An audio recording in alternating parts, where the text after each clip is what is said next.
Rabbi Edith Solomon. I am the founder and CEO of Hasidah, and I have worked for years consulting with clients about the decisions for fertility treatments or other ways of family building. And oftentimes that involves discussing the big picture strategies about the risks and how to make decisions involving financing and providing a context for them as you move along. And I will talk about these specifically when it is my turn to present about how to navigate that. And my focus is going to be on the medical treatments for family building.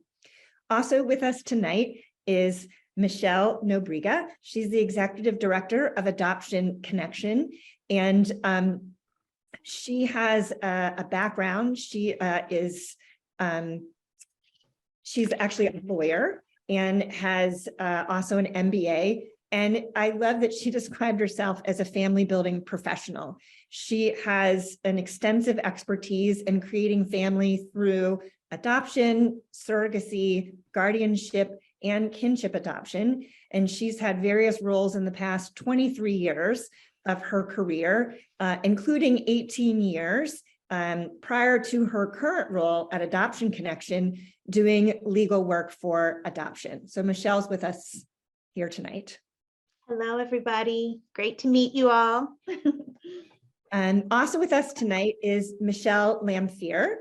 And she is a proud graduate of the UC Berkeley Haas School of Business, and her background is in finance and marketing. She has over 20 years of experience as a financial aid professional at private organizations, including as a college planning consultant. At Jewish Family and Children's Services, she is the director, the Financial Aid Center director, and she provides financial resources, guidance, tools, and strategies to plan and budget for upcoming specific needs or expenses. And she'll be addressing understanding your limits and how to decide the financial steps to take before, during, and after you decide to pursue fertility treatment or adoption. Hello, Michelle. You're muted. Hi, I'm Michelle Lamphere, and thank you so much, Edith and Michelle. It's a joy to work with you. And I am looking forward to talking to you later in the program. I have lots to share with you that might be very helpful in your decisions and what you're going to do with finances with regarding to either fertility treatment or adoption. I look forward to seeing you later. Great. So I'm also going to tell you at the outset that you will get the presentation. After we'll send that to you. And also each of us have handouts. You'll be getting all the materials in part because it's just helpful to reference them. And in part, some of them are not so easy to see on a really busy screen. So we'll do our best. We will not do our best. We will send you all of the materials. I suppose that is our best, and get them to you afterwards for your reference. So at this time, then I'm going to begin. And as I mentioned, if you do have questions, you can send them directly to me through the chat function. Oh, we have some chats already. That's fabulous. Tried to respond to a few and great. Yes. Okay, so we're going to start then, and I'm going to go back to our share screen. And as I said, we just introduced ourselves. Here's the send questions to us. And just to be sure, there's no legal, financial, or personal advice being given here. We're sharing our expertise. Just so you know that, you should seek professional assistance, which we will be able to guide you towards that at the end. So I want to start by talking about the context that this brings to us and about why is this an issue? And I know it sounds obvious, by the way, some of the things I'm going to say, and you might be wanting to think, I just want the practical advice, but actually this is part of the practical advice that we really have to understand the context because it informs how we make the decisions we make and what is available to us and how we go about pursuing it. If one of the other hosts could let me. Just admitted them. You're good to go. Keep going. The reality is when many people think about having building their family. It's a matter of like, how much is this bottle of wine going to cost, or what's it going to be dinner? And that's not what, when you're facing infertility or other family building challenges, that's just not what you're in there. It's not what's happening, and it's not as fun as a bottle of wine. So I also want to name that when you're facing this and recognizing the people in the room, virtual as it may be, is that I know that you all come from very different experiences. There could be couples here, singles here. There's people who are already parents. This could be secondary infertility. There is LGBTQ. We have heterosexual, we have cis, we have white, we have Black, Indigenous, and people of color. Infertility and family building issues doesn't discriminate. And your situation is very likely to be different from someone else's. And I mean that both personally and financially. One of the reasons we can't necessarily give specific advice is because every one of your situations is going to be different. So while there may be different medical needs or personal choices or cultural issues, the one thing is that every situation needs to be dealt with sensitively. And then the big however is the need for money and the strategies to get there don't care about most of this. So we are very sensitive to the differences you may have in the room. And if you think that influences it, please bring that up. But the reality is that money doesn't discriminate. We all want it and need it to get through this. And then the other thing that I just want to say is all of these things that we're going to discuss, and I talk about this a lot with clients, is that this would be really easy if you knew that you were going to spend this money and you would walk away a parent. I mean, if you could say for $25,000, you could be a parent, people would find $25,000. We do that with a car because after you pay it, you get a car. That's not the situation that we're going to be having here. And that's why this brings up more than just the money, because there's risk. And whatever we're talking about now, we are going to talk about pathways a bit, but it's really just your next choice. And that's what makes these decisions a little more complicated, because otherwise it would be a no-brainer. Which is the last part also, if you've ever heard the expression, the large print giveth and the small print taketh away, which I kind of love. It might sound really negative at times for us to talk about this. I've had the pleasure of working with Adoption Michelle and Michelle, and we're all very sensitive to the personal issues and that this is complicated, but we're going to be very straightforward and practical with you tonight. So I hope you take our direct nature as a way of recognizing that's what's going to be helpful to you. But that's remembering that the small print taketh away. We can't assume that it's going to work for you. Again, we would just say, then great, get a loan for $25,000 and be done. But we know that there's risk involved and that we're going to have to take that into consideration and be very clear about that. We're not trying to be negative. We're trying to be helpful, which is why we have that. It'd be really great to tell you plan A or even plan B, but this is real life. So with that, how do I even just forward my own slide? Okay. There you go. So next, I'm going to talk a little bit about, there's two areas I want to speak about. One is setting your personal boundaries, and the other is about your risks and strategies. So first, I want to talk about the physical, personal, social, emotional, and temporal and financial. That's really the cost. When we talk about the cost of adoption or a fertility treatment, it's really easy to say we're here about funding, but I want to recognize that we're really talking about the costs, and all of these are costs. And maybe let's just imagine, I know this is not the case for anybody here, but if you had all the money in the world, I still would say you need to consider budgeting it and how to plan for it, because there are other costs involved. And you need to consider them, and that's my recommendation. Take them into consideration, because if it's just to spend as much money as possible, that's really not going to actually even solve your problem. And to some degree, I don't want to say it's a gift, but to some degree, that financial boundary is helpful to have, in as much as even if you had all the money in the world, you should set one. I just said should, and I apologize for that. I recommend you set one, all the more so when that is not there for you. That's how you consider the cost. And what I mean for that is to say that setting up what each of these boundaries is and how you're going to contain them, and they influence each other. Because if you decide that I'm going to go through treatments for 2 years and then I'm done, well, what if you run out of money before 2 years? How does that affect it? If you say, I'm going to spend $25,000, but your next treatment is 27, what are you going to do? It's helpful to ask some of these questions. How long do you want to do this? Or is there a certain number of treatments you want to endure? Do you have an actual money limit? And Michelle is going to speak about that more, but how do you set that? And how much stress are you willing to endure? Even if you get the grant or the money, is it worth it to you? Is a really important question. So again, just want to point out, I know this is about getting money. It's really important to recognize that it's in the rest of that context. So that brings me to the last point on here about what is your end goal?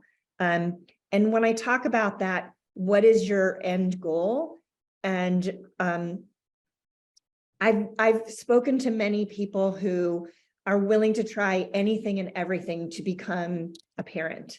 And they've spent their retirement money, they've spent their savings, and they haven't really given a thought to it. I'm hoping that you're all here tonight because you want to consider your finances for these treatments responsively. Setting that boundary and determining what triggers. The reason why we have a boundary is because there needs to be a trigger to say, I've spent 6 months. Okay, I've spent $15,000. I've spent $40,000. I'm not going to say, then stop. But having that boundary then says, okay, we've hit it, or I've hit it. That means it's time for me to recheck the rest of these boundaries. And am I within it? Do I want to get more access for money? Is it time for me to re-strategize? Which Michelle will speak about a little more, but I think it's important to recognize that you need to have the boundary and consider what is your end goal. It's legitimate to say my end goal is I'm going to spend $40,000 and I'm out. And for some people, it's really hard to say that because you think, how can I put a price tag on parenting? But the reality is we do it all the time. Many people say, I don't know if I'm ready financially to have a kid. It's just they never had to put a number on it. And you, for whatever reason, have to do that. So I recommend you do it and sit down. That's why the picture on that page was like a little piece of paper, and setting your boundary. Bring it up to yourself. Look at that number and consider, how does that feel? And if it is 6 months worth of time, name it and revisit it when you hit it, not to say yes or no, but because that should make you stop and consider, do I want to cross this boundary or not? Do they need to be adjusted? And finance is a very easy, concrete way to do that. And it's a really hard thing to say, maybe this is a sign we need to pause. Maybe we need to change paths. And to check, is that your end goal? I'm going to spend this much and I'm out. It's not a bad thing. There's not judgment here. For some people is, I want to become a parent, in which case for medical treatments, it means I only have this much money. I'm going to stop. And maybe I want to try a different route, or I need to take a pause. But knowing whatever your end goals and your limits are going to help you do that. So the next thing I want to talk about is, oh, how do I get back to the, well, you can see them. I have to do the, sorry, slideshow. Oh no, it goes all the way back to the beginning. It's strategies and risk tolerance that we have involved with this. With medical treatment, there actually really are different strategies. And I know that there's people in in here tonight in very different stages, maybe doing IUIs, maybe just planning to do the treatments, trying to save money. You're a single parent and you know it's going to involve some type of an intervention. There really are different types of treatment strategies to consider. So for example, also it's a matter of your timeline. If you're single and close to 40, you may have different medical options and different strategies than if you are a heterosexual couple and you are facing genetic carrier issues. There's going to be different treatment, different times, and different situations. Michelle is going to later get into what those mean financially with numbers, but I want to talk a little bit about the strategies because there are some. So with fertility treatments, there is, for example, the idea that if you're considering IUIs, and I apologize if I'm saying things you don't know, I am making some assumptions that you know, but if you're doing an insemination, it's less expensive than IVF. By the degree, like it can be as much as a 5-fold difference, the cost.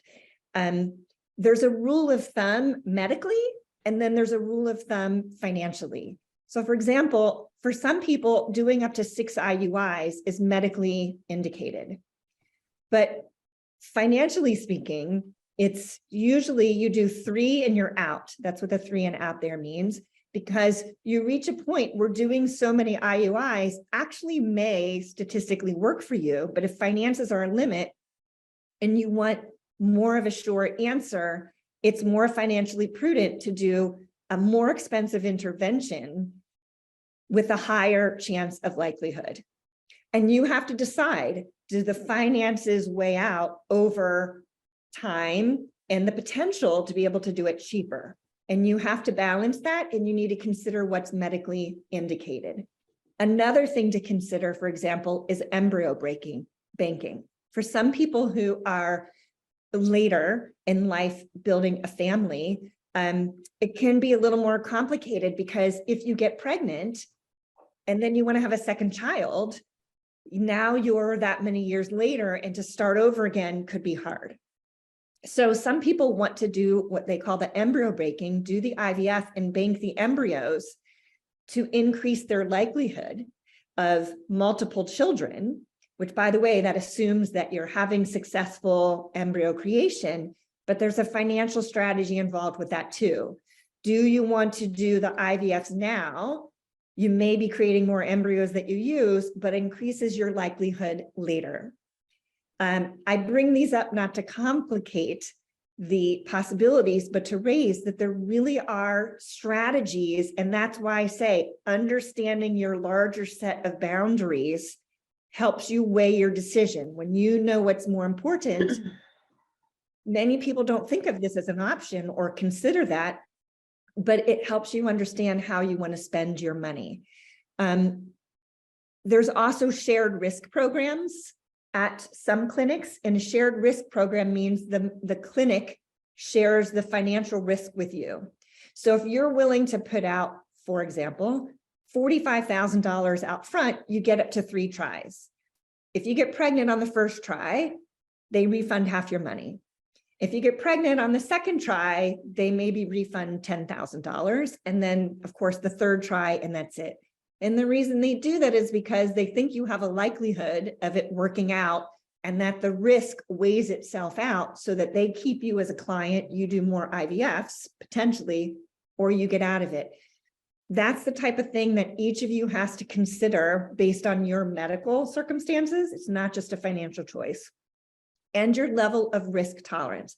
I'm happy to speak with anyone later because there are many other types of strategies like this that you can do.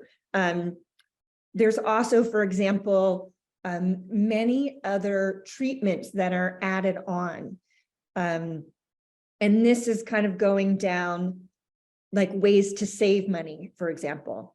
One is that you can get discounts on medications. Does it save you $5,000? No. But some of them offer literally $300 coupons for their medications if you just ask. Now, if you actually qualify for income, they may give you like $1,500 off. because the medications are that expensive. So there are little tips like that. You're going to get most of these in the handout that I'm going to send to you, the 24 ways to save money. It's also, if you are considering things like third-party reproduction, there are many different ways to strategize that. We had clients come in, for example, we used to give grants, and there was a single woman who had tried with her own eggs a number of times, and then finally she was reaching 40 and needed to do a donor egg. And we recognized as a policy, we weren't going to fund that anymore. And the reason why is we realized you could do an embryo donation, which is the same as getting a donor egg and a donor sperm, and you would save yourself $20,000. There's no need to go through the IVF. There are also some options which some people don't even think of, which is sometimes family members are willing to donate genetic materials. I recognize there are major complications with that for some people, and it can be a beautiful gift for others. But having a family member donate does save money. So this is why also this is not medical or financial advice. I'm not advising you to do this, but it's something to consider when it comes to things specifically like third-party reproduction, that there are other ways to do that. And I'm happy to speak with anyone if you have more questions about some of these details in your situation. So one of the things to consider, though, is what I had written on the slide was about when you're making these decisions, are you trying to lower your risk? Because part of this is about your risk tolerance when you're doing your finances. Some people have very low risk tolerance, and therefore they want to throw the kitchen sink in anything possible to increase their success. And other people are willing to take a little more risk. An example of this are treatments in IVF, such as PGT, which is genetic testing, or ICSI, which is when they inject the sperm in, or freezing the embryos and delaying transfer. So again, apologies for the technicalities. You don't need to know the details, but the reality is, medically speaking, these are not actually indicated in the majority of cases. For example, the freezing and transferring later is indicated for someone with polycystic ovarian syndrome, but the research shows that you actually don't get a higher outcome of freezing and transferring later for people who don't suffer from that. However, some people want to genetically test the embryos so that there's less likelihood of miscarriage.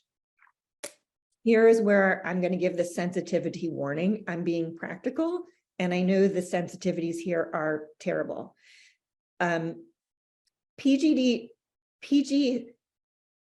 it has different names, testing, does not always increase a likelihood of success. And it is, some people really believe in it. There's some clinics who use it across the board, and there's some doctors who say, if you're under age 35, it's not really going to, unless there's an indication for it, just consider it. So I would say, do the research. It's the same thing with the sperm injection. It's actually even counterindicated in some research that it actually lowers literally by 1 or 2%. I raise all of these to say, these are questions to talk to your doctor. Why is this procedure being recommended? So that you can assess your risk tolerance and not have your doctor make that decision for you. Now, your doctor may be giving good advice. You may have a low risk tolerance. That's really good. But you should ask the questions, because these are decisions about your money. So I want to empower you to ask why you're having things and know those numbers if you're comfortable. Many people are not, and they're happy to spend the money and throw the kitchen sink. If you don't have the kitchen sink to throw, it's probably worthy of your time to ask this. Again, this is going to be the handout that I send to you. A great guiding way to consider this, though, is always to go back to your boundaries and consider where are my priorities, and how does that lead into this? And making your decision, understanding the relation to the social, emotional, medical, and time, and all of those things. And there's details. I'm happy to speak with any of you further about this, but I'm going to pause there because that's kind of the overview of the medical. And I want to take, I want to transfer over to adoption, Michelle, and she's going to give you an overview similarly of how this works in adoption and what are considerations there for funding. So I'll let you take it away, Michelle. Thank you. All right. Hello, everybody. My name is Michelle Nobriga. As you were told in the beginning, I have 23 years of adoption experience, family formation, surrogacy, all of it, law firms, agencies. So today, I understand, I just want to be respectful of the fact that you guys may not be at that adoption decision, nor is it my agenda to push adoption, the option of adoption to you.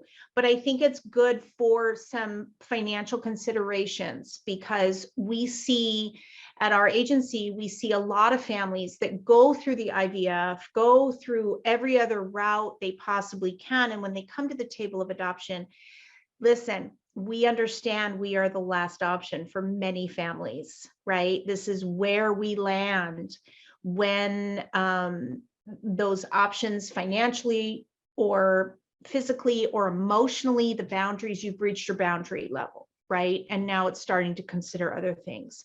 So I do want to just introduce the fact that anybody who's on here tonight, we have a promo code that you can attend our adoption orientation. If you want more information about the total journey of adoption, we're going to focus financially tonight.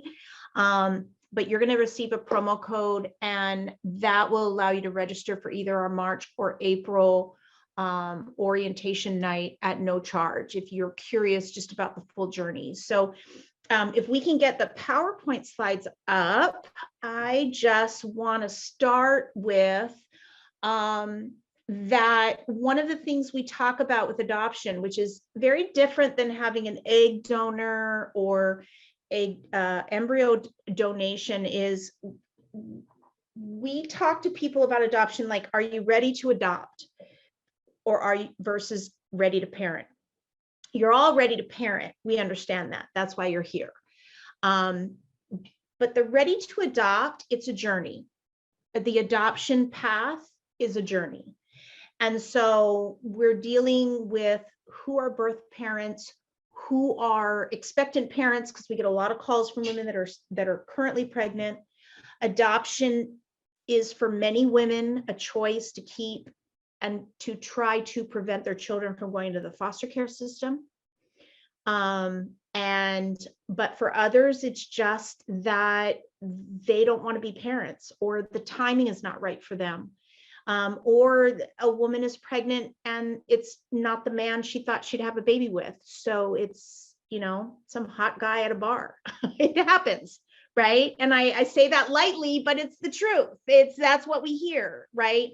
And so I think that what we talk about adoption, I love this quote. It's from the Open Adoption Experience, that both birth parents and adoptive parents in the form of adoption create significant contributions to the child's development, right? It's the whole nature versus nurture. And so I like to say that starting on the journey of adoption, there's no document, there's no fee you can pay, there's no anything we can pay to change the fact that you will be raising a child that is from another biological birth family. And how do we honor that? How do we even begin to conceptualize what that looks like? And that's what we do in orientations. That's what we do in our trainings. When you start the adoption process, and again, at the orientation, we'll walk you through the whole journey, but you go through home study, you go through education. And a lot of people at the stages that you're at and you're showing here are not even ready to think about adoption. So I just want to really touch upon the numbers versus the emotional and the psychological piece to it. But what I will say this, we have a lot of families come to the table that are maybe still doing IVF or other types of processes to have a child in a different route than adoption. And it is possible initially to do both paths at the same time. However, there comes a point, and this is what we were talking about in the sense of boundaries and where's your cutoff point, that there comes a point when there is an issue with IVF, pregnancies, and adoption, that we have to prevent what's called forced twinning in the world of adoption. So we have families that join our adoption program that are still doing their last round of IVF, but they want to get started on the home study. And so if we do have families that get pregnant while they're in the adoption journey, they put their adoption journey on pause. We give a lot of options. So I just want people to know that our goal as adoption professionals is that we don't force twin, or artificial twinning is another term for it, where you have two children that are within a normal 9-month period. Okay, they have to be in adoption ethically. They need to be in the cycle of what would normally be having siblings. Okay, and so it's just a concept to be mindful of when choosing to maybe do both paths. Okay, so we can go back to the screen of PowerPoint slides. I am going to walk you through that every adoption is unique, and that there are certain fees associated with adoption. Every agency you work with is going to have a home study fee. You're going to need to sign up for outreach. What is outreach? It's advertising, marketing. It's the way that you are, I hate to say it, but we help our families build a profile. It's a printed profile. They're on our website. If you go to adoptionconnection.org and you can look for waiting families, you can see how families present themselves. We help them with that. Birth parent support services, those fees are given anytime you are matched with a birth mom or a birth mom picks you. That's a fee that's always incorporated. Post-placement supervision, termination of parental rights, post-placement supervision, and court reporting. Every agency in an adoption needs to do all of these steps. We are audited, we are regulated by the Department of Social Services. We have to follow the law in family code, welfare and institutions code, administrative code. There's a bunch of laws that go into adoption that every agency needs to follow. And so I always like to just share with people that as a licensed California adoption agency, if you are not in California, I don't know if everybody's in California here tonight, but every state has their own adoption laws. And so you would need to, for home study purposes, you would need to find an agency within your state to get what's called a home study, and that's an investigation. Adoption finalization documents where you finalize your adoption, and then you're deemed the legal parent. Moving on into, I just want to mention what impacts adoption fees. The two biggest ones, what can increase those fees is if the birth mother or expectant mother resides in a state other than yours. So if you're not here in California, if you're in Pennsylvania, for example, if the birth mother resides in California, that's going to increase your adoption expenses, right? Because each state needs to comply with their laws. And in order to do that, you have to have an agency on both sides, okay? Or attorneys on both sides. The adoption budget for pregnancy-related living expenses, again, that is state administered, and any state has their own laws on pregnancy-related living expenses. Every woman that places a baby for adoption in almost every state nationwide is entitled to pregnancy-related living expenses. Her electricity should not be turned off.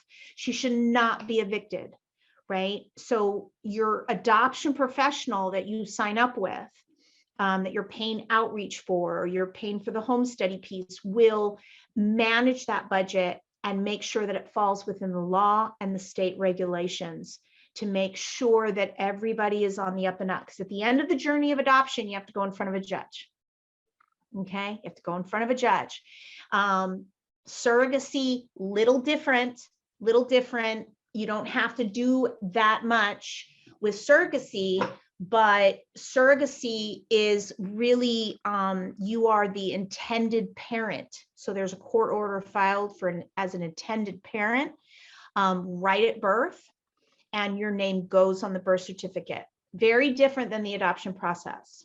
Okay, so surrogacy is sometimes a viable option for people, depending on, the different legal steps that go forward on that. So I'm going to go through, you guys are going to get a handout. I'm going to go through the next slide because actually, I think I'm going to share my slide. Can I share? Wait, what's the next slide? Yep. I'm going to share my slide. And this is the slide, but we're going to give you a timeline. So in adoption, fees are paid in the stages of the adoption that you're at, right? So when you first start the home study, I've kind of, some of the fees here are adoption connection fees, but I've also quoted some other entities.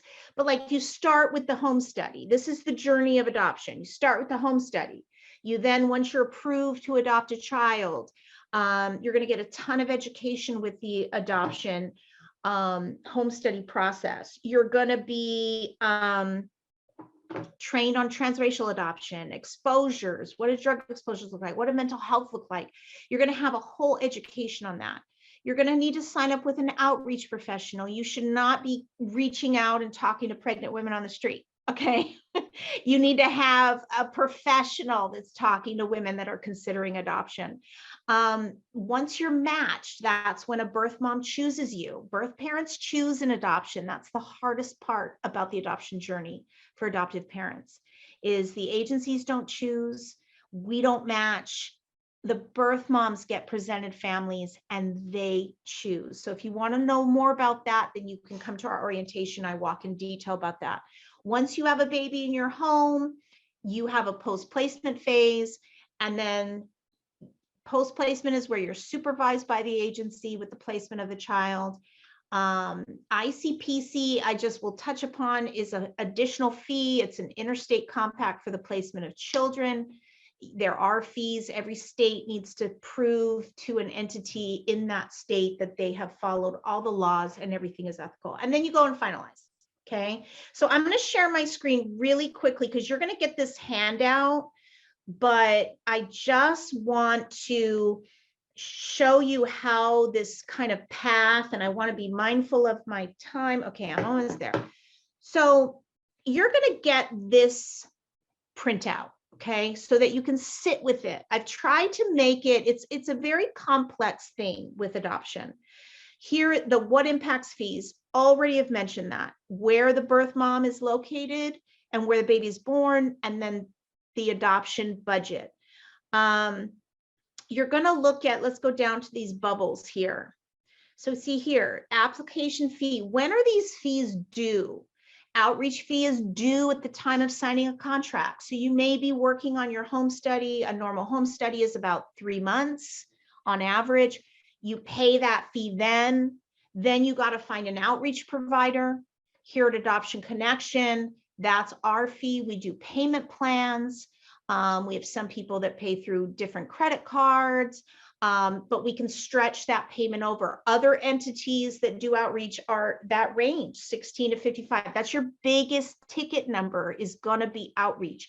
And that is the most important decision that you will ever make, is who are you signing up with, right? Are they knowledgeable? Are they experienced? They know how to assess a birth mom, all of those things. Once you're matched, you have PRLE, that's pregnancy related living expenses. And the fees are associated depending on, again, where she lives. Okay, where she lives. ICPC, those are the ranges of the fees. So it's stages of payments, right? Pregnancy related living expenses are paid monthly. So although you might be matched with a birth mom and she's entitled to pregnancy related living expenses 6 weeks post the birth and placement, all of those come monthly. So most adoptive parents, they just put it in as part of their bills for the month, right? The risk, the financial risk, and again, I'm not going to go too much in detail on this one because you guys are going to get this printout. I also give you sample scenarios of an in-state adoption and an out-of-state adoption. So please take your time to kind of go through both of those scenarios. And then at the end, I do have some financial resources for you with grants in different places. Okay. And so go through that. I know we have a limited amount of time, but adoption fees are paid in stages. Here's the risk. Yes, women do change their minds, right, at birth. Anything paid in pregnancy-related living expenses pre-birth is at risk. Okay, it's at risk. It's a gift under most state laws. So here's what's so important is who you sign up for outreach and pay that outreach fee to will be the best money spent in the sense of, are they screening birth moms appropriately? Are they meeting with them personally? Because that protects the finances, right? That is what, if you sign up, there are some people out there, and I apologize for them right now to the adoption community, but there are people out there that are matching adopted parents, connecting them with a birth mother, and that professional has never met that woman, never. You don't want that. When you sign up with an adoption process, if you're on that road, do your homework. I tell everybody, I think we got the best assessment process because of all the experience I've had. We've set it up, but I encourage families, go to other agencies, talk to them. And that's what I talk about in our orientation. So again, this is probably not a timely conversation in this workshop, but I just want you to know that you have an organization that cares about your finances in addition to your route to parenting. And we understand that it's not the easiest route when you come to us. It is a little bit of grief. It's a little bit of sadness that those other routes didn't work. And we feel that that mindset and that support for you is very important. Okay. Do you ever serve people outside of California? Yes, we do on outreach. And please, even if you're out of California, please feel free to attend our workshop because I do talk about out of state and the information on out of state journeys in adoption. Adi, do I have any other PowerPoint slides?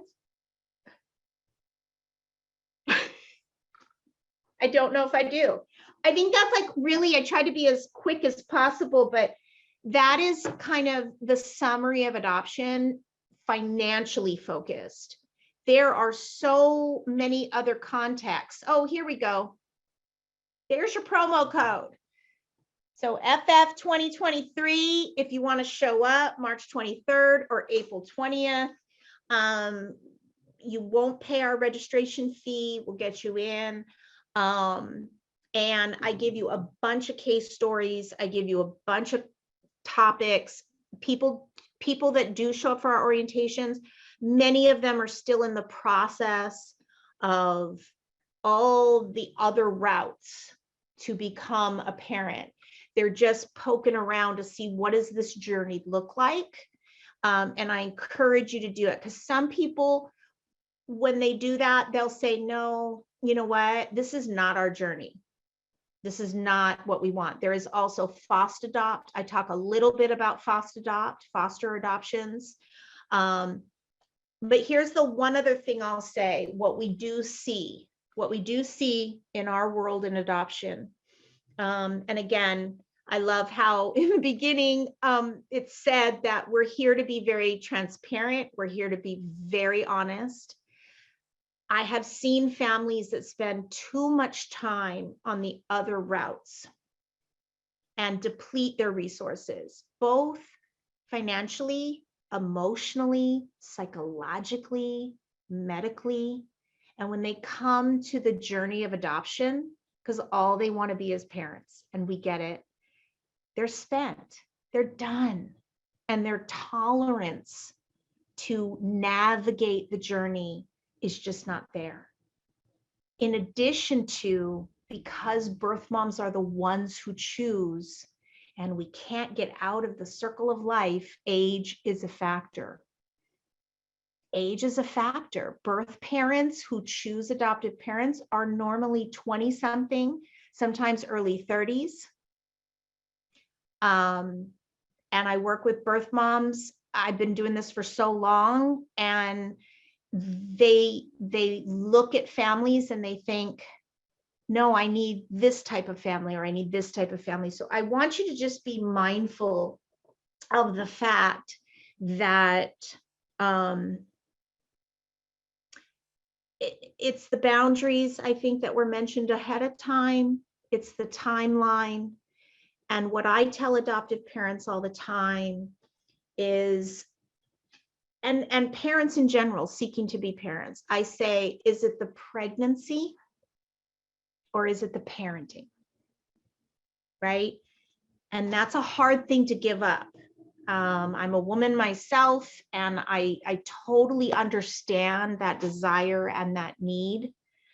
But when we really think about what is it that we want to do, and if it's raising a tiny little human being and raising somebody who's kind and going to do good in this world and do the best you can in raising a little human being, then sometimes, you know, looking at all your options, which you're doing tonight, is the most valuable thing for you. Is what is your why? What is your why? Okay. All right. I am gonna pass it over to Michelle. I'm Adoption Michelle, and this is Michelle. I know it's a little hard to do. We got two Michelles here, but I'm gonna now pass it over to Michelle. And I also, you know, you can put your questions in the chat, but again, you have the promo code. A lot of those questions, if you have questions for me about adoption, will normally be answered in that orientation, and it's free. We're making it free to you because you've shown up tonight. So I appreciate your time.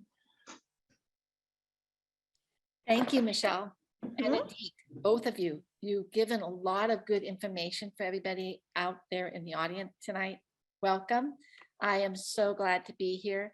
I am very impacted by the fact that people want things in life, and they want that goal, and they want to achieve it. And my area of expertise is unfortunately not in knowing the different programs as well as they do, but what I deal with is finances. I've had the chance to work with families, couples, seniors, kids, everything in between. And all of them are like, how are we going to afford this? How can we get to where we want to be? This is where I come in. Unfortunately, I'm a little bit more dry than the other two because I talk about finances, and it's not usually everyone's cup of tea. So tonight we're going to get into the process. I'm going to lead up to it so I don't just bolt with all the financial stuff. In fact, many of the things that get a little deeper require me working with people one-on-one, because so much of finance is individualized, just like every person here. Everyone's in a different stage. Everyone's in a different financial situation. So we're going to take that one by one. And if you have specific questions that pertain to your specific finances, those are better suited to do one-on-one, because I really can't answer some questions just off the bat, because I'm thinking where they are in their budget, where they are in their saving. And so I'm thinking of all those things as I'm working with you. Okay, so what we're going to start is with my PowerPoint. You don't need to show it if you don't wish to, Adit, but I'll start with the headers that you see, and then that is the fertility need and financial planning. Now, with it, you know that emotions of hope can be stressful. You've heard that from each of the two speakers today, and the outcome can be unknown. Now, knowing that's all stressful and everything, you want to see if you're going to have a child, and you want to take the course of action that'll work as best as you can. Well, one of the ways that you're going to be able to do that is obviously surround yourself by professionals that have the emotional support and the knowledge in the given areas that Michelle and Adit spoke about. You also want to be able to keep a positive mindset, because it could be a short journey, could be a long journey, and also a financial journey. So keeping this in mind, you want to be comfortable with the potential cost that comes with what kind of things you choose, whether it be fertility treatment or whether it be adoption or a combination of both. So how are you going to get to that point? I know they stress the stuff that can be kind of difficult to handle. Finances are not much different. Some people have a tough time. So I will take this lightly at the beginning and then kind of go with you. Tonight is an overview. You may need to take the handout I'm going to give you at the end and the resource guide to look at grants and different kinds of agency and use those later on to follow when you have more time to really sit and think and process what I'm saying. So now, when you have financial planning, you also want to be able to know that each person is going to be different. No one couple is the same, nor one person that's going through the adoption process or the fertility process. So you need to be able to figure out a plan. Now, ideally, people who come together and say, I'm going to go through this, we're going to start really making it work. But ideally, you would like to have time. You would like to take your time, save your money, build up a cash little bundle, and then be able to start the treatments. And that could take anywhere from a year or more. That sounds good in theory, but in reality, no. As Adit said earlier, time clock, biological time clock, and financial planning don't go hand in hand often, because you could have a couple, for instance, that wishes to do, the IVF route or the IUI. And the problem is the best chances are usually right after you got diagnosed or another treatment plan didn't work, and you don't want to waste time. But that doesn't leave you much time to do planning. So that's one area. The other is a couple with a shorter time frame, as many of you have noticed in the conversation. Anything that's older, you have a shorter time frame. So that kind of makes you a little bit more like, okay, I got to move. But you have to keep in mind, finances still play some role in this, kind of a lot, unfortunately. But my goal is to get to, so you can have the financial planning in place, so you can feel comfortable that I'm going to be able to go this far. And if I can't, I'm going to try to stretch it, go further if I have to, rather than plan for a certain amount and then say, I've got it, I'm ready to go. But if it doesn't work out that way, because things are unknown, you need to have some kind of plan in place at every stage, just like planning a family. There's two parts to this whole equation. So let's see if we can make it work with the whole equation. So right now, there is no right way. Just know that everyone's different. And then we can talk on a one-on-one basis. The different stages that exist really affect where you are in the continuum of what kind of funding you're going to need. So for instance, you want to take a look and see, are you at the beginning of the process? That's what I like to call new to the process. You are digesting the information tonight. You are figuring out your options. You're figuring out what fertility clinic am I going to go to? What adoption group am I going to be going to? Especially after hearing some of the things you might like, oh, I got an idea, I got to fine tune it a bit. But then of course, you got maybe another group, and they're the ones that are ready, set, go, I call. The ones that have already chosen what they want to do, and they want to start. And they're examining the costs now that go with it. And then you have the other set, which is they're already in process, and they're kind of that segment, and I call it infertility treatment. I say that because it can also be adoptions too, but they already started seeking funding to make this happen. And then lastly, there's another group. Those are the ones that are continuing other types of programs, and they're trying to figure out, okay, funding might be getting a little tough here. How are we going to do this? So they're going to try different paths of fertility, or maybe going to adoption, and they have different costs. And that'll be the additional funding they're looking at. So everyone's looking for the funding in a different way at each stage. So the cost of these treatments won't change. They stay the same. It's where you are in the path that's going to matter. So what we want to do is be prepared for your given stage. And you'll revisit this time and time again. But the main thing is, how are you going to do this? What are you going to need to do? You want to be prepared and plan. It's easy to set it then and done. But if you start working at the process little by little, it can happen. I've seen it. As a college career counselor, I've seen people say to me, I'm not going to be able to save. I'm too late in the game. I didn't save enough and now I'm here. That's not true. You can always do that. I'm a little bit more upbeat when it comes to finances than maybe some of the processes you have to go through. But that's because I get excited about the fact that I've seen it work. And so I'm going to try to get you on that path. Now, the thing is, you got to get on the same page, both of you. That doesn't mean one of you like, I'm ready to go. I'm ready to save. I'm going to go this far. Aren't you along with me?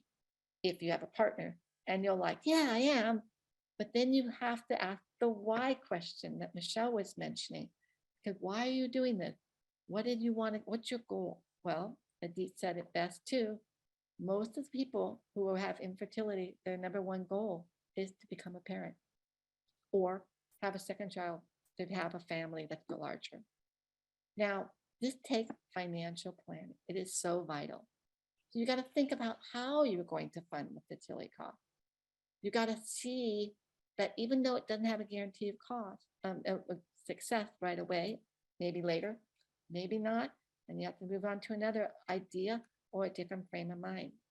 But you can do this by a couple of steps that sound really not fun, but they're necessities if you want to have your goal of being a parent or having the funding so that you can reach that goal. So you want to keep a frugal mindset. I'm even talking a frugal mindset if you have money. Now, there's many people that have money and they think, I got it. I don't have to get any more. You always should have more. Why? Because there's no guarantee. And you don't know what cost could come up later. And you may want to keep going. You might have the ability to do that if you're planning ahead.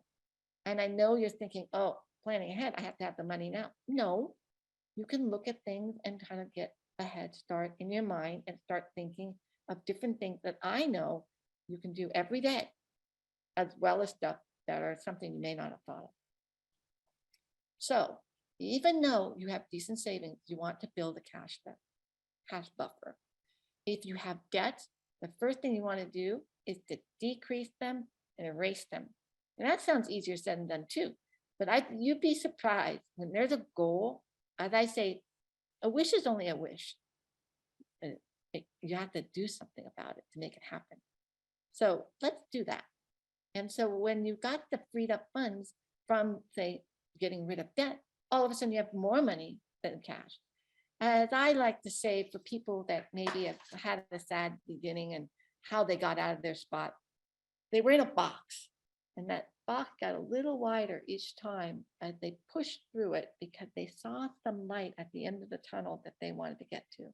In your case, is be able to have a child and be able to care for a little human being, as Michelle said. Okay, so now I'm going to get to the nitty gritty. I am going to show you what I call is my fertility roadmap, funding for fertility. Now, you're going to see these terms here. New to the process, which I mentioned were those that were just starting. Ready, set, go are the ones that are currently into a process. And then the fertility treatment segment is the ones that are in process and going through maybe the first, let's use IVF as an example, that they are in the process taking a couple of cycles and now they want to go further. Or maybe they're in those in the additional treatment, one wasn't working, they want to shift. But they're working with professionals that they know are strong and good, and they're being guided in that sense. But financially, we're going to try to get you that same guidance for your own finances. So I'm going to share my screen here. And here we go. This is my screen. Now, notice I said those 4 things. Now you know what those are. And you see my treatment things here for you. Okay.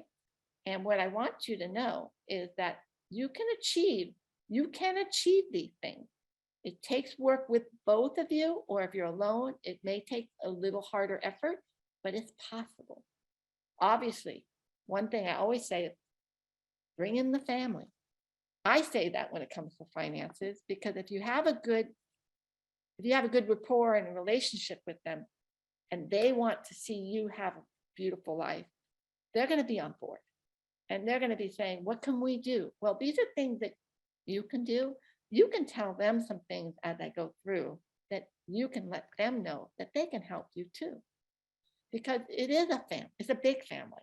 It's not just having a little human being. That little human being is going to be introduced to your family too, and they know that. So now let's go through them so you have a good idea. Again, you may not think you need these, or you may say, I've already done that. But I'm going to let you be being aware of what you can do and beyond. So if you're new to the process, you obviously have time, as I said. So you get to do a few things that maybe some can't. You can sit there and compare the fertility clinics and the adoption costs and really decide which one you wish to go to, or know what kind of person or being you are, or couple, and know which way to go. Or you can actually make a setting a point there and looking that maybe the cost will drive which way you go to. So the easiest thing to start with that every family can do, every person can do, every couple, because it runs the gamut of who's in this process, is income sources. Now, that sounds easy. Get money. It's not as easy as you think, but it can be if you're thinking with that mindset.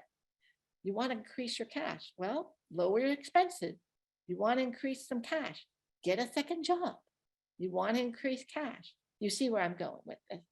So that is one thing. And the reason why I also say this is the more cash you have, the better you're going to feel about the process. But another way to do it, which is a big, big one, is you want to decrease your expenses and your debts. The reason why that's important, because every time you lower expenses, you've got more of a cash buffer, because that becomes cash available to put aside. Or if you have debts and you lower them, guess what? Your credit score improves. Now that increases your chances of getting a better loan if you need to. Or it also increases your score so that you can actually be qualified for some things that are lower cost. It makes it more affordable for your process. So that was for someone who's beginning. Obviously, those that are not in that stage can still do those things to an extent.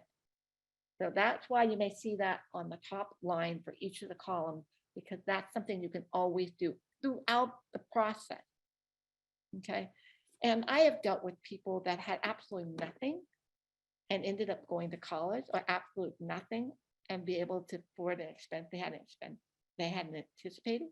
And then those, now I have an option to help you get to your end goal. If it can happen, and I hope it will be a short journey. It may be a long journey, but you're going to be able to get there with these processes. And you might have, as Adit was very right, you'll hit your limit capacity, and that will be important. And that comes to play too. You might say, well, I don't know my limit. I don't know how to get there. I don't know how to get to that route. So when you go through these, you're going to see that there's something for different line items. I'm going to point out a few, and the ones I've mentioned here. You're going to get the handout, so don't worry, you don't have to write anything down. But compare your health coverage and company benefit. A lot of people don't think about that because they're in a job, they keep working, they get their paycheck, they look at it, they put it away. But look at your benefits, because you want to find out what things are available to you throughout this process, whether it be adoption. I don't know what kind of things are covered because it depends on your plan. There's lots of plans out there, and a business owner or a company picks the plan, and you kind of have to stay under that plan. So you want to check that out ahead of time if you can. And if you're in the process, still check on it, because you may not be taking advantage of FSA or HSA, if you guys know of those terms. Their health savings plan, or actually what they can save money and use it during the bank of that year and then use it up. There's different ways you can use that, and some of them are with medical bills. So keep that in mind. You may see I've mentioned in each of them, check out credit unions, check out different areas, check out who's got the highest rates and who's got the lowest costs on loans.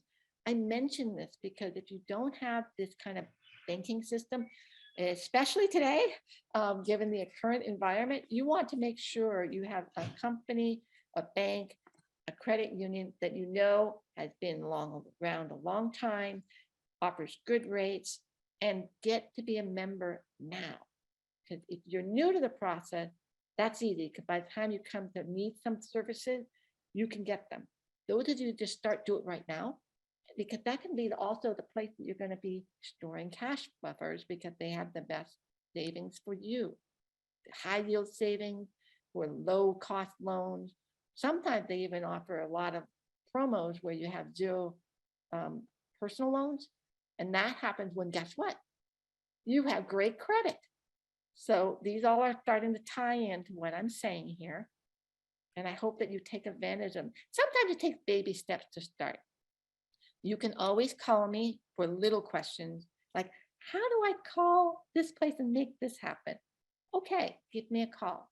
My contact information is going to be at the end of the program. Oh, it's up right now. Okay. So let me go back to the slide. I think they want to see that. This is just something afterwards that you can go to. But could I please have my slide back that I had up? I'm going to have to go back to it. Okay. Okay. Let me continue there. Thank you, Adit. I appreciate that, though. Now, I mentioned here, you should always compute the maximum cost that it's going to take to do a given procedure, plan, so forth. Now, you have to map out the maximum, not what you can say, I'm going to do 3 cycles and I'm going to be done. Well, that's not necessarily how it's going to work, because it's up to your couple or the individual body and how they're going to be able to react to the given treatment. And they might not tell you it's going to be done in 3 times. So you want to plan for the cost of more, so then that way you're not worrying about having to stop. So that's why building the whole time you go is important. So you see a better idea behind that. And then also you're comparing that cost. Once you have the maximum, you're going to be able to say, okay, this is how much it's going to cost to do everything I want to do or should do or have been told to do. And this is how much I got saved. And now you know how much you have to raise for that. And these steps that we're going to say over on this street will help you get there. And then also the other piece to this is that you're going to know your financial capacity. That's so important when you do this, because if you know how much everything's going to cost and you know how much funding you have and you know how much you have to save, say you save, but you don't reach what you know the costs are. That is your financial capacity. So you have to be able to know your limits there. It's tough reality. It takes a logical mindset and removing your emotions on this part. Unfortunately, you know what it's like Spock from Star Trek. You have to take the emotion out and think of it like money. How am I going to get there? And it's more matter of fact. But that doesn't mean it's the end. It doesn't have to be the end. It could be a transfer of different types of programs. Then you'd research cost again and see what that costs. And you go from the beginning again. Start saving the income as you go. But sometimes that's not going to work, because sometimes you're already in the program and you're still trying to get it, or you're in the second or additional. So that's where these other steps come in.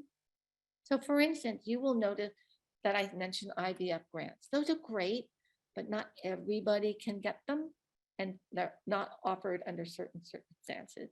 So you might have to work hard at that if you want them, but that could be extra income coming in. But there's other ways that are a lot easier. For instance, for you, I'm going to mention homeowners. And you notice I may have mentioned homeowners at different stages here. If you're homeowners, you have some resources that some people don't. You have a home that has value with equity. You have different options to choose from. You may notice too, like how come the people that start new to the process can take a HELOC, but you're not mentioning that for someone in later on. The reason is timing, because a HELOC loan, you can take out and put aside the amount that you got out of your equity that you worked with your professional on, And you can set that aside and you don't have to pay a dime until you take money out. So I'd say beginning, ready, set, go, get that in place. You will have that available to you. And that's a peace of mind. For those of you that don't have that option, that's when I mentioned home equity or cash out. The reason why those are different, those are immediately available to you at the moment you need it. Now, those come with a cost, but they tend to be a little cheaper than some other things.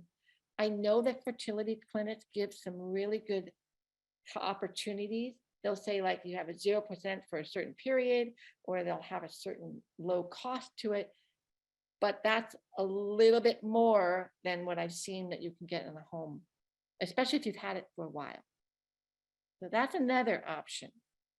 You also notice I mentioned business owners. Why am I mentioning business owners? Some people don't have it, but if you are, you have additional options that maybe you hadn't thought about.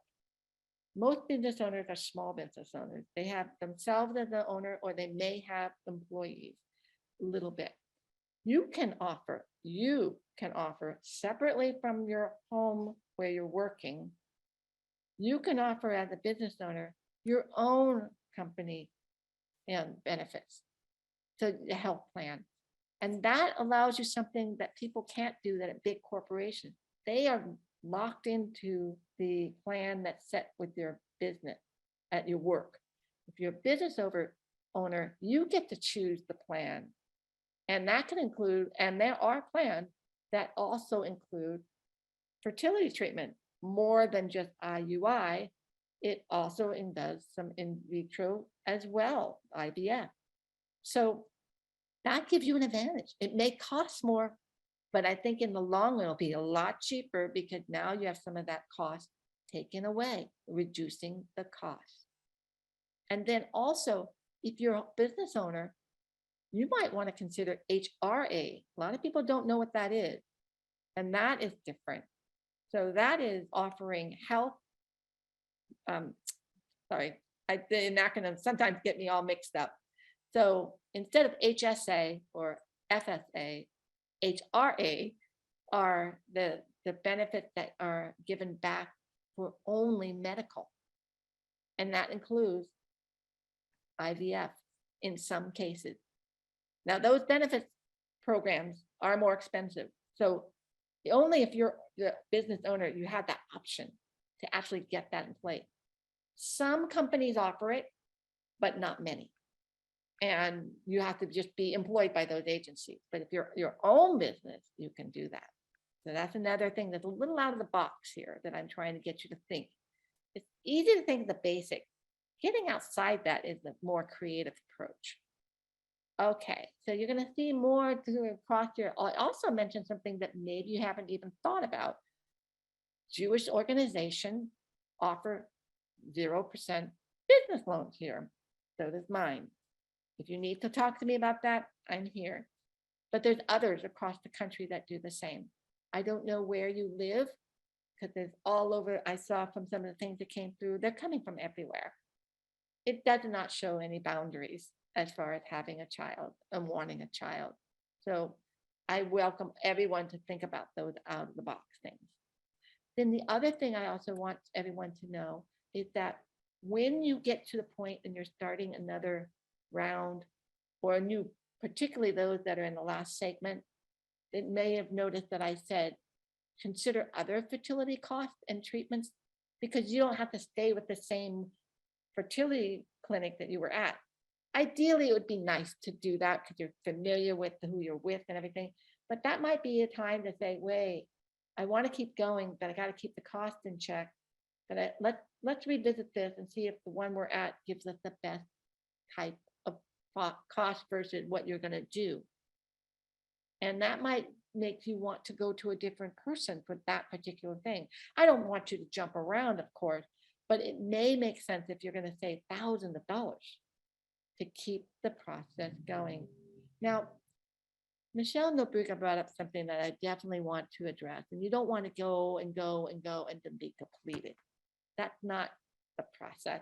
We want to make it most effective for you so that you can enjoy having someone in your life that's new and different, but you don't want to be at a cost not only from what Michelle said, but you also don't want to be in that way because you're going to be raising a little human being and you want to have some money left.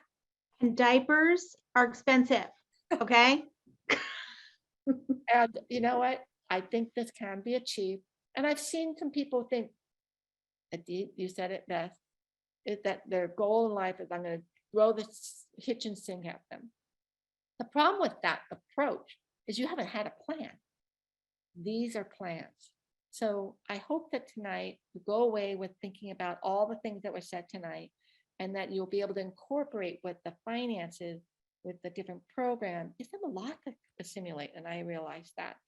But take that one step at a time, and slowly that box will open up, and you'll be able to have more funding to do your process further along. Now, of course, you're going to reach that financial capacity. Most people do. But that's a kind of reset, and you don't necessarily say, that's it. You think of a different way, and that might be adoption. It might not. It might be something else completely unexpected, like being a mentor to a child or working in a school. Those are different ways that can actually work too. I'm not saying that you wouldn't want your own child. I'm just saying, think broadly in the process. So that concludes what I'm going to say, but I also want to make sure that you have my contact below, because if you have specific questions or you want some more financial consulting to get further along, because that's not your wheelhouse, that's mine, then do so. And also for the program, go to Michelle or Adit. Okay, I'm going to pull this back now to Adit, and so we can go to the Q&A section. Great. Thank you to the Michelles for these wonderful presentations on adoption and financial planning. And thanks to me for talking about the fertility treatments. I do want to, if you have additional questions, please send them to me. I'll ask them. We do have a couple questions that came in that I want to make sure we take a moment to address them. And one of them was about if there's funding for egg retrievals or fertility preservation, or only for a current infertility diagnosis. And I can address that if someone else has to add to that. Generally speaking, fertility preservation is not something where there's charitable assistance for this. Usually assistance is provided when someone is preserving for something like cancer diagnosis and preserving for chemotherapy, for example, that they want to preserve their fertility because of this happening. But if it's more of a social situation where you're not ready now, or that unfortunate clock keeps ticking, it's not there. The only exception I know of that may be an option is that Hebrew Free Loan Associations across the country are growing. I've worked with several of them to set up free loans for IVF. And the reality is that 90% of, actually not 90%, but about 75% of IVF is the taking out the eggs and the preservation. It's just skipping part of that. So some of them may provide interest-free loans for preservation. You'd have to contact your local Hebrew Free Loan to find out about that. Another question that came in, if someone is looking at two situations at the same time, so if someone is going into both the infertility or the IVF treatments because egg donation involves, and also adoption, if you do one first, do you still, in this case, doing an egg donation, do you still incur the expenses of adoption? And have there ever been instances where an intended parent who started the process would be able to get a refund if they're in the middle of the process and then like the egg donation comes through? And Michelle, adoption, Michelle, I think this is a question for you. Yeah, great question. So I can't speak to all adoption agencies. I can't, but we try to work with our families as much as possible. Our fees are based on basically a fee for service. So if the services are being rendered, then there's a bill for the fee. We do a lot for families which are pausing them. So if we get calls from families that went through a round and they have found themselves pregnant, we do extend our contract term and say, hey, we're going to put you on pause, keep us posted. Because it may be that, and it happened a lot in 2021, interestingly enough, where almost like a handful of families were calling us. So yes, we work with you. I cannot speak to all adoption agencies that would work with you, but we try to be as flexible. Our goal is for you to be parents. And so in whatever format that may be, I have a lot of parents that say, hey, put us on hold because this worked. We're delivering in October. We just had a family delivering in October. They had no idea they had signed up for a program. We put them on hold. And then after they did get baby home, they were like, oh, forget it. This is a lot of work. We don't need a second. We're fine. We're cool.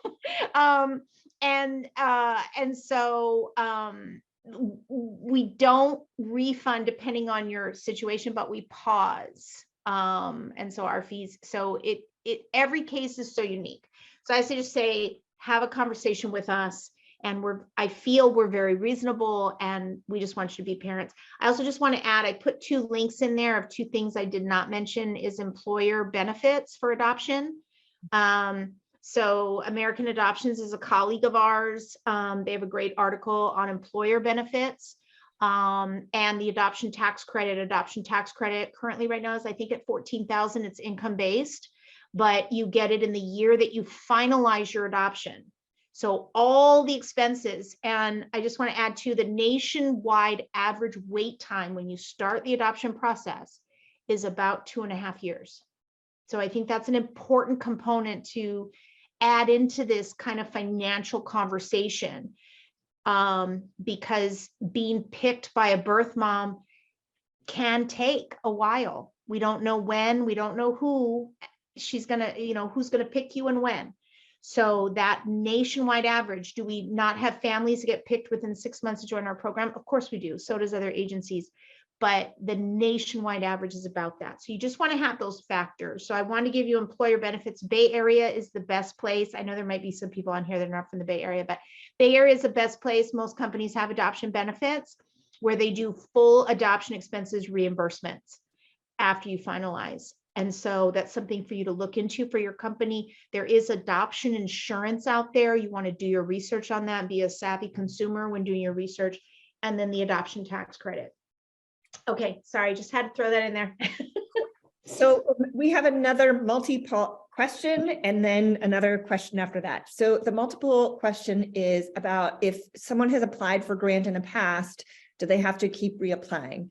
So I'm going to say for Hasidah, the answer is yes, because we found, first of all, you can just copy over most of the information, but we've learned that most, not all, actually, I don't even want to say that, information may change. So we ask that it has to be submitted again, and usually it's just uploading some of the same information. That's not universal. I do know of some other organizations that will just hold your grant because they might also have ongoing submissions. And so it's going to depend on the agency you work with, the organization, how they do that. And sometimes also it might depend on why you have to reapply and what was the situation in that circumstance. The follow-up question was about taking high interest loans and use credit cards. Can we still apply to pay back the debt being accrued? So when it comes to grants, and I think that Michelle said something about this before, and I wanted to clarify this, grants rarely, if ever, pay you. Because that would be an income. And I think I heard her say that. We do not pay individuals grants specifically so that it is not income. And we don't have to worry about any tax issues or fraud issues or anything like that. The money goes directly to a clinic. And for example, we actually require that the clinic agree that if anything changes, the money comes back to us. So we cannot pay for past procedures that have been done, and that's pretty universal. The difference is that that would be a loan, and loans can be used to pay whatever you want. And I'm sure, I'm just going to speak because we're short on time, that Michelle would probably agree debt consolidation can be helpful. Like if you want to lower your interest rates on that. But I if- actually know some tips on that, but we can talk about Great. that. So I would say follow up with Michelle on that, and also with me, but you can use loans for that, but grants don't pay for any past expenses. So contact either me or Michelle in regards to Hebrew free loans or grants, or talk to Michelle for debt consolidation or things in that area. The other question came in about in the LGBTQ community. There were two questions, one about funding for queer single parent, and the other, like, is there funding? And then the other additionally for others in the LGBTQ community. I can speak quickly to that and to say that for Hasidah, it's not a factor for our decision making for grants, in as much as our factor is the IVF needed for you to build your family, and are you intending to build a Jewish family? So if it is an LGBTQ family, that's not a factor upon which we make a decision. And again, it's not to say we're insensitive, but the fact that we're just inclusively sensitive to that. There may be some organizations that don't fund for that. I mean, I want to be honest. There are some people that's not what they want to support. That's not the case for Hasidah, and most other Jewish granting organizations and Jewish loan organizations are open to this. I found it's a similar experience. There are a couple exceptions, but the best way to put this is you're probably not going to be applying to those exceptions anyways. So I don't find it as a limit, and I'll let Michelle answer, adoption Michelle answer in regards to adoption. Yeah, I'll just add that the grants in adoption or any type of assistance, resources, again, not a factor, but I would, it's really state and organization based. So unfortunately, in the world that we live in, if it's a more conservative state, if it's a more conservative organization that's giving the grant, unfortunately, they may use that information as a barrier to providing the grant or the resources. I would say I do not see that on the West Coast. I do not see that on the East Coast as much, but I do see some central locations. So do your research on where the grant is funded through and what organization it is. If you need to run it by our agency, please do. Like, who is this organization and what are they phone? We usually know, because we do nationwide adoptions, we know the states that tend to be not LGBTQ friendly, unfortunately. And as soon as I can slap them all into shape over the years, hopefully we won't have this issue anymore. But I think we just need to be strategic. And looking at the location is really, really important. Yeah, and I just wanted to focus, Adit, the Kessler family put a question in the chat too. I just don't know if you saw that. I replied to him, and it was a question about our qualifications for grants, and I'm happy to speak with anybody individually if you're thinking of applying to a Hasidah grant. And answer those questions, because they really depend. Great. It's kind of similar, and that actually kind of leads to our closing. I can give the official closing slide. We will send you, as I mentioned, you'll get a copy of the PowerPoint presentation. You'll get a copy of Michelle's roadmap. You'll get a copy of Adoption Michelle's, both her handouts, the one on expenses and the one that was a full overview adoption. And you'll get mine, which I mentioned I didn't share with you. Last week it was called 19 Ways to Find a Fertility. Now it's 24 ways. And I would have listed them all for you, but we had limited time. But don't forget the grants resource guide. Right. And additionally, there's going to be Michelle compiled some grants that she found around the country for that. So I want to say all of us have agreed. If you have questions, if you have questions about adoption or that process, or specifically adopting in through Adoption Connection, you have the code from Michelle. You'll get the handout, it's in there. If you have questions about funding specifically for treatment, or like you can read that 24 ways and talk about your specific situation for how to do kind of the strategies. I think what I excel at it is the strategizing and assessing kind of the risks and the pros and cons between these. And if you have specific questions about your own specific financial situation, speak with Michelle. I don't know where she is on your screen, but you really have, I'm very happy to thank you to Adoption Michelle and Michelle.